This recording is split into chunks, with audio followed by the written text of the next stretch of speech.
Hi, good morning. This is the last part of our second unit, that is magnetic properties of coordination complexes. We know that paramagnetic compounds are attracted to the magnetic field while diamagnetic compounds are repelled from the magnetic field. ഒരു magnetic ഫീൽഡിലേക്ക് നമ്മൾ paramagnetic substance വെക്കുകയാണെങ്കിൽ which is attracted to the magnetic field. Magnetic ഫീൽഡുമായിട്ട് attract ചെയ്യും. But diamagnetic compounds ആണെങ്കിൽ magnetic ഫീൽഡുമായിട്ട് repel ചെയ്യും. അതേപോലെ തന്നെ paramagnetic compounds have unpaired electrons while in diamagnetic compounds the electrons all have paired spins. That is paramagnetic unpaired electrons ഉണ്ടായിരിക്കും. But diamagnetic ആയിരുന്നെങ്കിൽ അതിന് കംപ്ലീറ്റ്ലി പെയർഡ് ഇലക്ട്രോൺസ് മാത്രമേ ഉണ്ടായിരിക്കുള്ളൂ. നമ്മൾ സാധാരണയായിട്ട് മാഗ്നറ്റിക് പ്രോപ്പർട്ടീസ് പറയുന്നത് അതിന്റെ നമ്പർ ഓഫ് അൺപെയർഡ് ഇലക്ട്രോൺസ് വെച്ചിട്ടാണ്. Unpaired ഇലക്ട്രോൺസിന്റെ spin contribution ആണ് മെയിൻ ആയിട്ട് നമ്മൾ മാഗ്നറ്റിക് പ്രോപ്പർട്ടീസിൽ പറയുന്നത്. ദാറ്റ് ഈസ് ഒരു ഇലക്ട്രോൺ അതിന്റെ ആക്സിസിൽ തന്നെ, അതിന്റെ ഇറ്റ്സ് ഓൺ ആക്സിസിൽ തന്നെ സ്പിൻ ചെയ്യുന്നത് കാരണമാണ് മാഗ്നറ്റിക് ബിഹേവിയർ ഉണ്ടാവുന്നത് എന്നാണ് നമ്മൾ നോർമലി പറയുന്നത്. Okay, this is the balance which is used to calculate the magnetism or paramagnetism. ഇതാണ് ഗോയ് ബാലൻസ് എന്ന് പറയും. ഇതിന് ഡീറ്റെയിലേക്കൊന്നും നമുക്ക് പോകേണ്ട ആവശ്യമില്ല. അതിന്റെ ഡീറ്റെയിൽസ് ഒന്നും നിങ്ങളെ സിലബസിലൊന്നും പറയുന്നില്ല. ഞാൻ ജസ്റ്റ് ഇവിടെ മെൻഷൻ ചെയ്യുന്നത് മാത്രമേ ഉള്ളൂ. ഗോയ് ബാലൻസ് എന്ന് പറയുന്നത് മാഗ്നറ്റിസം മെഷർ ചെയ്യാൻ വേണ്ടിയിട്ട് യൂസ് ചെയ്യുന്ന ഇൻസ്ട്രുമെന്റ് ആണ്. ഇതിൽ നമ്മൾ എന്താ ചെയ്യുന്നതെന്ന് വെച്ചാൽ ഒരു സബ്സ്റ്റൻസ് നമുക്ക് മാഗ്നറ്റിസം ഇത് മാഗ്നറ്റിക് ആണോ പാരാമാഗ്നറ്റിക് ആണോ ഡയോമാഗ്നറ്റിക് ആണോ എന്ന് നമുക്ക് മനസ്സിലാക്കണമെങ്കിൽ ഈ ഒരു സബ്സ്റ്റൻസ് ഇതിലാണ് നമ്മൾ സാമ്പിൾ കളക്ട് ചെയ്യുന്നത്. ഈ സാമ്പിൾ ഒരു ബാലൻസിന്റെ ഒരു സൈഡിൽ നമ്മൾ നോർമൽ ചെയ്യുന്നത് പോലെ വെയിറ്റും അടുത്ത സൈഡിൽ സാമ്പിളും കൂടി വെക്കുക. സാമ്പിൾ നമ്മൾ മാഗ്നറ്റിക് ഫീൽഡിന്റെ ഇടയിൽ വെച്ചിട്ട് വെയിറ്റ് നോക്കുകയാണെങ്കിലും ഇനി മാഗ്നറ്റിക് ഫീൽഡ് ഇല്ലാത്ത കേസിൽ വെയിറ്റ് നോക്കുകയാണെങ്കിലും അത് രണ്ടും ഈക്വൽ ആണെങ്കിൽ അത് ഡയാമാഗ്നറ്റിക് ആണെന്ന് പറയാം. അതിനൊരു മാഗ്നറ്റിസവും ഇല്ലെങ്കിൽ ഒരു നോർമൽ മാഗ്നറ്റിക് ഫീൽഡിലുള്ള വെയിറ്റും മാഗ്നറ്റിക് ഫീൽഡ് ഇല്ലാത്ത വെയിറ്റും ഈക്വൽ ആയിരിക്കും. നേരെ മറിച്ച് സബ്സ്റ്റൻസ് എന്ന് പറയുന്നത് പാരാമാഗ്നറ്റിക് സബ്സ്റ്റൻസ് ആണെങ്കിൽ അതിന്റെ വെയിറ്റിൽ കുറച്ച് ചെറിയ ഡിഫറൻസ് കാണും. ദാറ്റ് ഈസ് വെയിറ്റ് കുറച്ചുകൂടി കൂടും.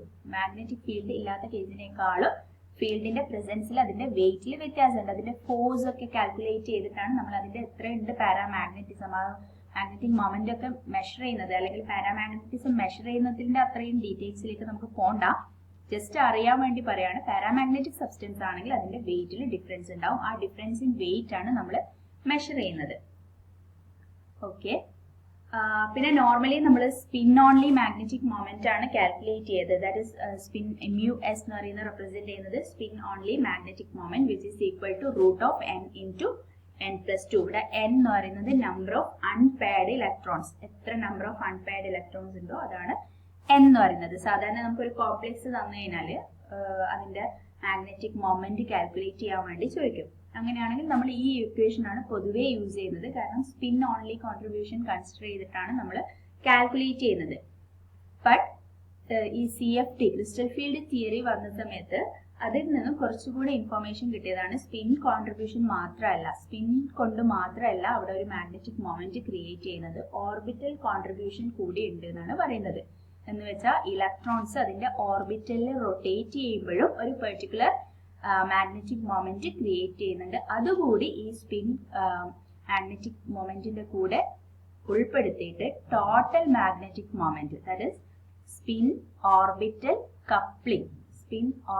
കപ്ലിംഗ് നടന്നുകൊണ്ട് ടോട്ടൽ മാഗ്നറ്റിക് മൊമെന്റ് ആണ് കാൽക്കുലേറ്റ് ചെയ്യുന്നത്. എന്ന് വെച്ചാൽ സാധാരണ നമ്മൾ സ്പിൻ കോൺട്രിബ്യൂഷൻ മാഗ്നറ്റിക് മൊമെന്റ് മാത്രമേ കാൽക്കുലേറ്റ് ചെയ്യാറുള്ളൂ. പക്ഷെ ചില സമയത്ത് എക്സ്പെരിമെന്റലി നമ്മൾ മാഗ്നറ്റിക് മൊമെന്റ് കാൽക്കുലേറ്റ് ചെയ്യുമ്പോൾ സ്പിൻ കോൺട്രിബ്യൂഷന്റെ അതിനേക്കാളും കുറച്ചുകൂടി കൂടിയ വാല്യൂ ആണ് നമുക്ക് കിട്ടുന്നതായിട്ട് കണ്ടത്.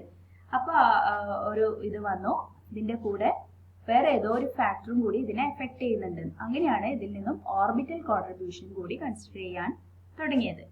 Okay, that is orbital contribution കൂടിയുള്ള magnetic moment mu is equal to g into root of j into j+1. Here g is the Landis splitting factor. g എന്ന് പറയുന്നത് which is equal to 1 plus j into j+1 plus s into s+1 minus l into l+1 divided by 2j into j plus 1. ഇതാണ് G എന്ന് പറയുന്നത്.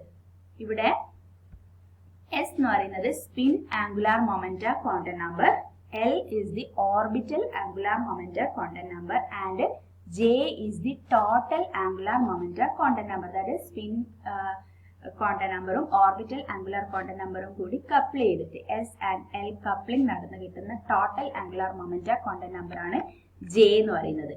അതാണ് ഇവിടെ G is equal to root of J into J plus 1. ഈ G യെ നമ്മൾ completely define ചെയ്യുകയാണെങ്കിൽ 1 plus this value, ഇതാണ് G. നോർമലി ഈ ലാന്തനൈഡ് ആക്ടിനൈഡിന്റെ ഒക്കെ കേസിലാണ് നമ്മൾ ഈ ഒരു ഓർബിറ്റൽ കോൺട്രിബ്യൂഷൻ കൂടുതലായിട്ട് വരുന്നത്. സാധാരണ ഡി ഓർബിറ്റൽസ് ട്രാൻസിഷൻ സീരീസിന്റെ കേസിൽ കൺസിഡർ ചെയ്യാൻ പറ്റാത്ത അത്രയും ഓർബിറ്റൽ കോൺട്രിബ്യൂഷൻ മാത്രമേ ഉള്ളൂ, വളരെ കുറവ് മാത്രമേ ഓർബിറ്റൽ കോൺട്രിബ്യൂഷൻ ഉള്ളൂ. അതുകൊണ്ട് നമ്മൾ നോർമലി സ്പിൻ കോൺട്രിബ്യൂഷൻ മാത്രമേ കൺസിഡർ ചെയ്യുന്നുള്ളൂ. ഇപ്പൊ നിങ്ങൾക്ക് ഏതെങ്കിലും ഒരു ക്വസ്റ്റ്യൻ വന്നിട്ട് മാഗ്നറ്റിക് മൊമെന്റ് കാൽക്കുലേറ്റ് ചെയ്യാൻ വേണ്ടി ചോദിക്കുകയാണെങ്കിൽ സ്പിൻ ഓൺലി മാഗ്നറ്റിക് മൊമെന്റ് വെച്ചിട്ട് കാൽക്കുലേറ്റ് ചെയ്യേണ്ട ആവശ്യമുള്ളൂ. മ്യൂഎസ് മാത്രമേ നിങ്ങൾ കണ്ടുപിടിക്കേണ്ടതുള്ളൂ. കാരണം കൂടുതലായിട്ടും ഈ ഒരു ഓർബിറ്റൽ കോൺട്രിബ്യൂഷൻ എന്ന് പറയുന്നത് ലാന്തനൈഡ്സിന്റെയും ആക്ടിനൈഡ്സിന്റെയും ഒക്കെ കേസിൽ നിങ്ങളിപ്പോൾ പഠിക്കുന്നുണ്ട്, ലാന്തനൈഡ്സ് ആൻഡ് ആക്ടിനൈഡ്സ്, അതിന്റെ കേസിലാണ് നമ്മൾ ഈ ഓർബിറ്റൽ കോൺട്രിബ്യൂഷൻ കൂടി കൺസിഡർ ചെയ്യുന്നത്.